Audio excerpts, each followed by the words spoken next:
I'm going to do a little presentation, just sort of some introductory work about some discussions about algae and the various base of technologies, and discuss some work that our company's been doing here. We've been working with algae in the Coachella Valley. We're on the north end of the sea for about 15 years. And I'm going to go into our background real quick. We have been the largest aquaculture R&D and production company in California for about since 1984.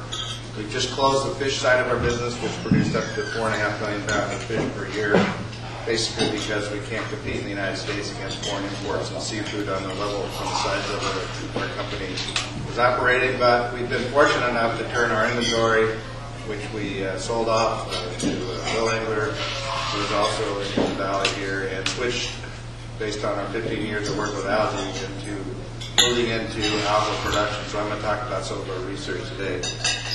We've done everything, including we have a molecular biology research session. We extensively work in water treatment area, and that's what led us to algae about 15 years ago. And we're now working in biodiesel research. Here's some of the grants that we've done. Our history, of course, you can see on the bottom going back. We've been working on algae ourselves for a long time, and then we started with Dave Bruni, Dr. Bruni at Clemson University. He's been working with us probably almost 20 years now. And we've received a fair amount of funding on various algal applications for treating wastewater, aquaculture use, and then now moving more into, in the last 7 years, we've been working on projects to treat water going into the salton sea. And we're trying to move to pilot scale demonstration of that now. And then we have started work on the biofuels aspect of that. I'm going to just skip who we all are because we're kind of in a hurry. Here's our farm. We have the existing farm, 160 acres, Avenue 70 and Highway 86S on the north edge of the Salton Sea. You see there below. The freeway runs right through our place, so if you've driven up there, you've seen our large feed silos, tanks, and big paddle wheels turning.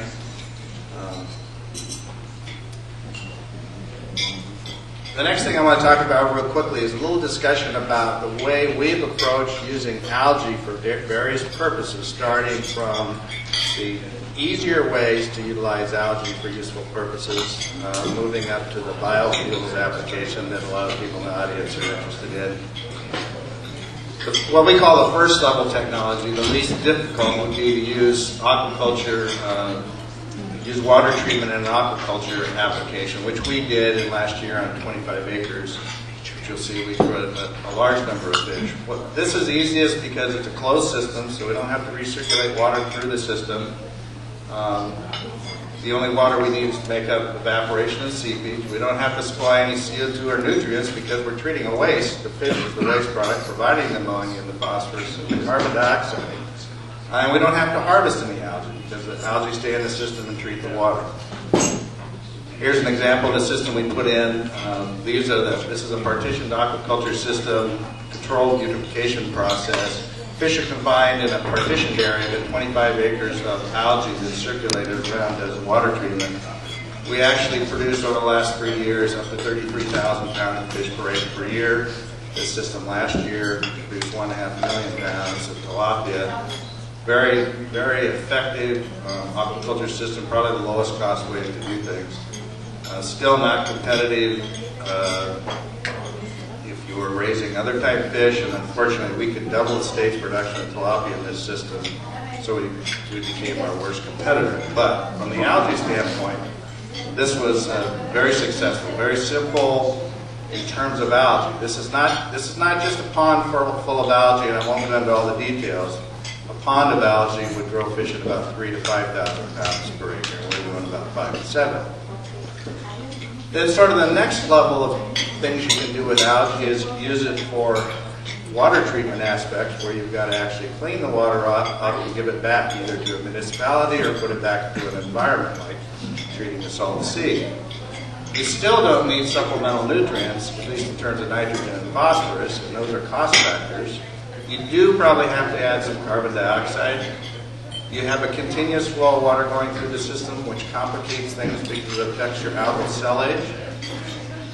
Also, obviously, if you're trying to take phosphorus and nitrogen out of the system to clean up the water, that means your algal productivity is going to be lower. So when you're trying to do it doesn't mean that you can't produce biofuels and other products and do water treatment, but there is some complexity there in how you overcome, starving your system, and treatment is one of the goals. And this would apply to, I'll talk to you later about the salton sea. The biggest problem with this second level of algal technology that makes it more complex is you've got to get the algae out. Algae don't want to come out of the water column. They don't generally want to float unless they're dead. They don't generally want to sink to the bottom. They're very small. You can screen. I'll talk more about that. However, at this level, when we're treating water, all we have to do is get the algae out. We don't have to extract oil from them. We don't have to process them in any other way. You may want to do that. There may be some economic reasons to do that. But if you're just treating water, you can avoid that aspect if it doesn't have economic advantages. So now we come to an example here using the second level of treatment. You can see the algal growth channel. This is something I'll talk about in more detail, but this is the water treatment application that would apply to the salton sea. In this case, you see the Whitewater River, which is the north end of the sea, coming into the system. And then we have various processes within the controlled unification process, which is cut off at the top, where we use organisms and we use biological mechanisms to treat the water. And I'll discuss that a little bit later. But this would be an application for what we're considering for the salton sea in terms of cleaning the water.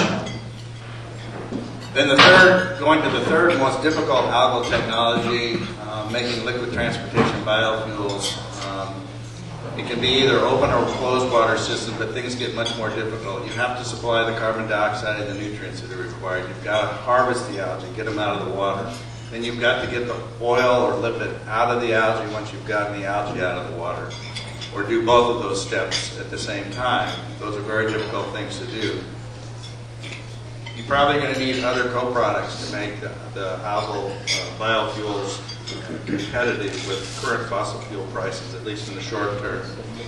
And there may be other refining that has to be done that hasn't been well defined in terms of how to meet the requirements for the fuels that you're going to make in the refineries. So getting quite complicated. In terms of the economics, this is a chart that kind of shows you, depending on how much productivity you have in algae, in grams per square meter per day on the bottom graph, and oil content in the algae, you can see how many gallons of oil you might be able to make. The reality is that although there's people talking about things up in the ceiling there, probably most people are in this range, if they're doing anything, the 500 gallons of oil per acre per year. We need to really get up into the range of the 2 or 3,000 gallons per acre per year to be economical.